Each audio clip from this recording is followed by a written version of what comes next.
आझाद मैदानावर आजही आंदोलकांकडून गर्दी करण्यात आलेली आहे।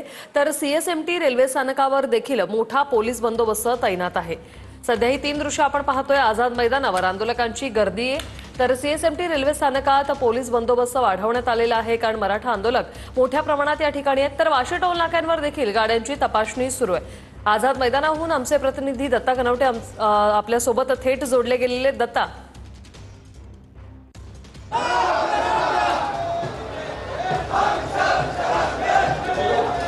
नक्कीच आझाद मैदानावरती सुद्धा आंदोलकांची आज मोठ्या प्रमाणात गर्दी झालेली आहे।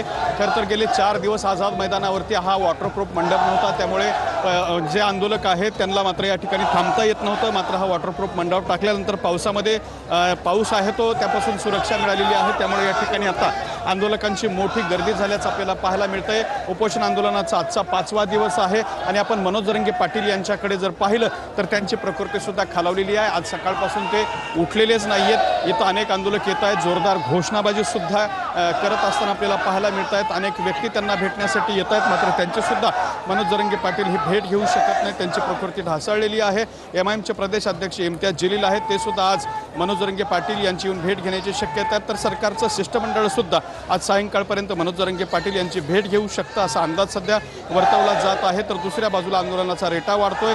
गावागावातून मोठ्या संख्येनं आंदोलक दाखल व्हायला सुरुवात झालेली आहे आणि आझाद मैदान दुमदुमून निघतंय, घोषणाने दुमदुमून निघतंय आणि आंदोलनाचा रेटा वाढतोय। नक्कीच सीएसएमटी स्थानकावरची आपण दृश्य काय आहे ते पाहूया। सीएसएमटी स्थानकाबाहेर आमचे प्रतिनिधी निवृत्ती बाबर आपल्या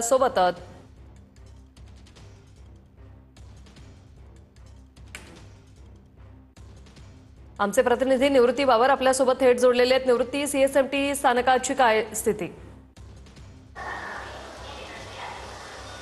नक्की आपण पाहतोय की या ठिकाणी सीएसएमटी स्थानकावरती मराठा आंदोलक अजून देखील या ठिकाणी असल्याचं आपल्याला पाहायला मिळतंय।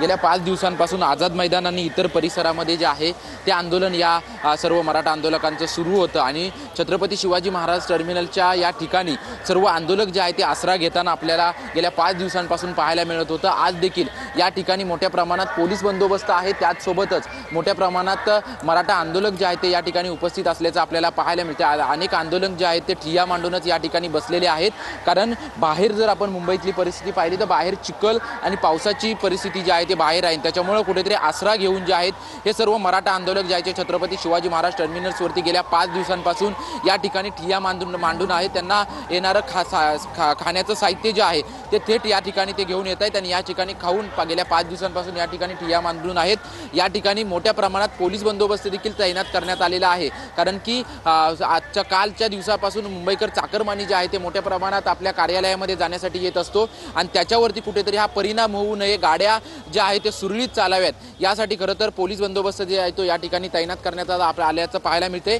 एकीकडे आंदोलक बसलेले आहेत, या ठिकाणी आपापली कामं करतायत, आज जेवताना आपल्याला पाहायला मिळतात। तर दुसरीकडे मुंबईतील चाकरमानी जे आहेत ते मंत्रालय आणि फोर्टच्या दिशेने जे कामाला येतात ते चाकरमानी एकीकडून जाताना आपल्याला पाहायला मिळतात आणि पोलिसांच्या वतीनं जे आहेत त्या नक्कीच आपण पाहतोय पोलिसांचा बंदोबस्तही निवृत्ती वाढवण्यात आलेला आहे। आता थेट जाणार आहोत आपण वाशी परिसरात। टोल नाक्यावर आपले प्रतिनिधी रवी खरात आपल्या सोबत जोडलेत। रवी, आपण पाहतोय वाशी टोल नाक्यावर आता